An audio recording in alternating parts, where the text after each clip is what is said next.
Tonight on Marketplace, Jack Nicholson. Jack Nicholson, what's he doing on our show? Well, he's been dying to get on Marketplace. He phones up every week, and tonight, believe it or not, he's selling a potential pollution-free fuel for our cars. Wouldn't it be great if someone came up with a cheaper fuel of limitless supply? Well, in California, some businessmen claim they have. Let's hear their story. One of the people with money in it is pretty well known to most of us.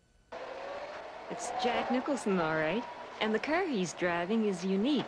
It's a standard Chev with a standard engine, but what makes it unique is there's no gasoline in the car. It's running on hydrogen, and the hydrogen was produced by solar power. And this is the first demonstration. It's like a standard Chevy, and I backed it up because, you know, the last time the automotive industry tried to destroy an independent industrialist, they said a Tucker wouldn't back up. You remember that? Yeah. It's going to be harder to put this car down. This hydrogen-powered vehicle did back up, and it went forward. And this was last week in California. And the news cameramen were more intent on the car than they were on Mr. Nicholson. An engineer explained how it worked. The gasoline facilities out of this car. They are not there anymore. This line goes into a carburetor. Now, this carburetor is very similar to the one that is in your car now, except that it's been altered to handle hydrogen gas rather than a mist of gasoline. If nothing else, of course, this will revolutionize suicide. Instead of carbon monoxide poisoning, you'll just get a steam bath. Water. This change in process right here that you see coming up would take 58% of the air pollution out of every city in the world.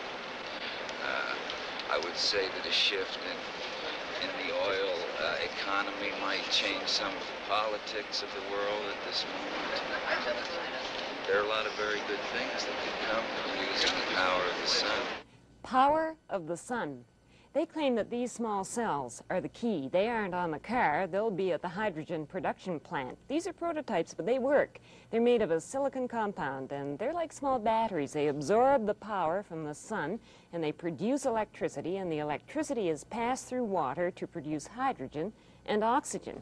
And when the hydrogen is burned in the car engine, water is formed again. Silicon is the second most common element on Earth.